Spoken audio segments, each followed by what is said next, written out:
Барлықтарыңызға сәлем. Бүгін қалта қоржын дайындайтын боламыз. Осындай машина формасында бізге ең бірінші картон қағаздар қажет болады.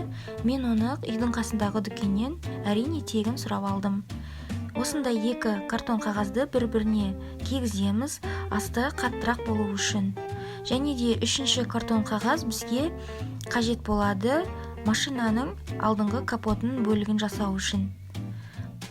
Екі жақты өлшемін өлшеп, жандағы картонның қағаз жерлерін қиямыз. Бүктеген кезде бізге кері әсерін бермеу үшін. Міне осылай бүктейміз.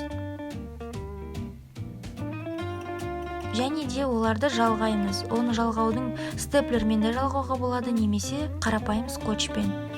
Негізі степлермен жалғаған кезде өте нық тұрады.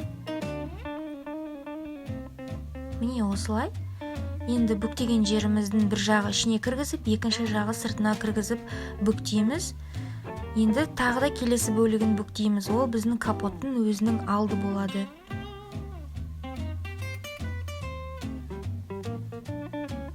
Дәл видеодағыдай қайтадан қайталаймыз. Өзіңізге керекті өлшеммен өлшеп аласыз биіктігін. Міне, бізде машинаның алды дайын десек те болады. Әрі қарай тағы да оларды жалғаймыз. Енді бізге алдыңғы терезе бөліктерін жасау керек. Оны керісінше біз сыртқа қарай бүктейміз ол бөлікті. Дәл видеодағыдай. Біз машинаның енді өлшейміз жалпы өлшемдерін, және де жанындағы осылай қиып тастаймыз үшбұрыштап.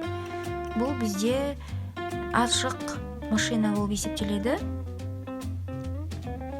Енді келесі картонды алып, осылай ашып жан-жағын біз жаңғы бөліктерін жасаймыз. Астыңғы бөлігін қимай, осылай астына бүктейміз, өйткені нық тұрады машина.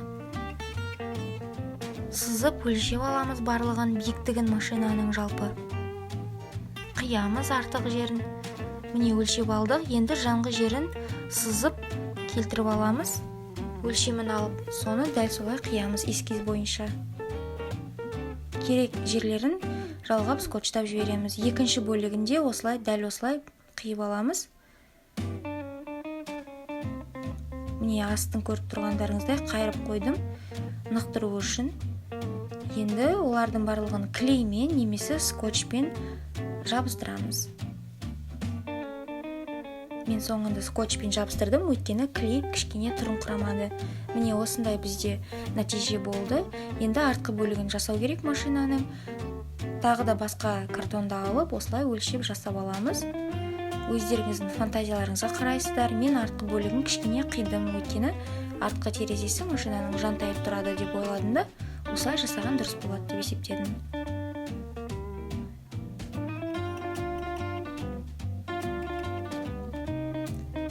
Міне осылай қарап аламыз, өлшеп, қалған бөліктерін, артық бөліктерін қиып тастаймыз. Сызып аламыз. Екі жақтан да размерлері тең болуы үшін өлшеп алған дұрыс болады.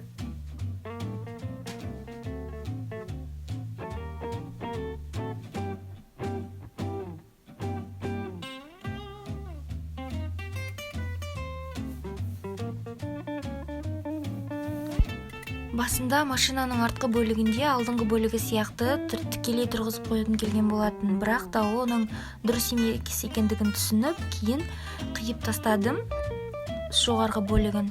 Жалпы өлшемін де биіктігін де машинаның жан-жағынан қидым. Нәтижесін қазір көрсетемін. Міне нәтижесі. Ал дөңгелектерін кез келген өлшеммен өлшеп аласыздар да, өздеріңізге ұнаған. Оларды 4 дөңгелекке 2-ден 8 дөңгелек кесіп аласыздар. Және де мынандай жарты дөңгелектер керек болады, ол машинаның астыңғы табанына ұстап тұру үшін. Машинамызға үлпілдек форма беру үшін синтепон пайдалануға болады, бірақ ол міндетті емес. Мен осындай синтепонды алып, 2 қабаттап алдым да, чтобы томпақ қылу үшін машинамызды кесіп алдым, өлшемдерін қарап. Жобамен кессеңіздер болады, өйткені ол қатты маңызды емес. Артық жерлерін сосын да қиып тастауға болады. Сосын оларды ыстық клеймен жабыстырып, жан-жағынан мінекей дөңгелектеген жерлерін қиып алып тастадым, өйткені ол жері дөңгелегі ішіне кіріп тұрғанда машинаның әдемі болады деп есептедім де осылай қиып тастадым.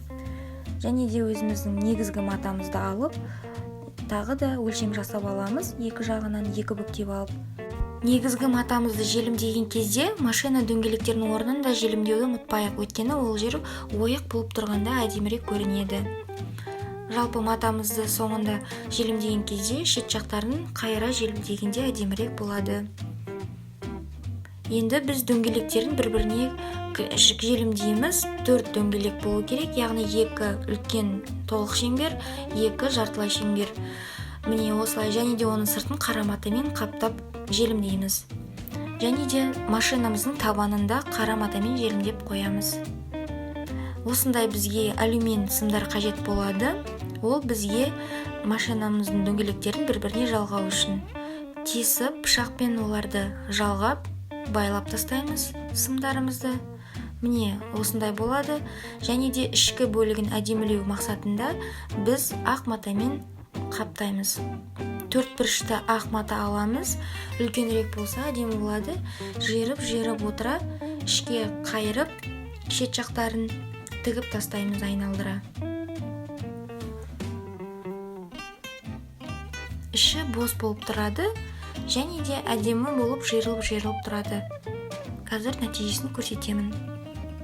Міне осындай нәтиже бізде болды. Қорықпаңыздар, бұл соңы емес, әлі тағы да әсемдейміз.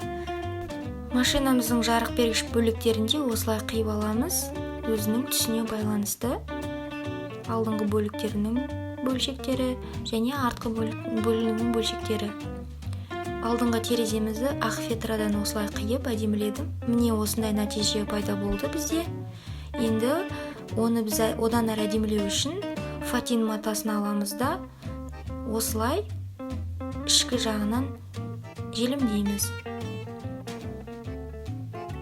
Айналдыра отырып желімдеп тастаймыз барлығын.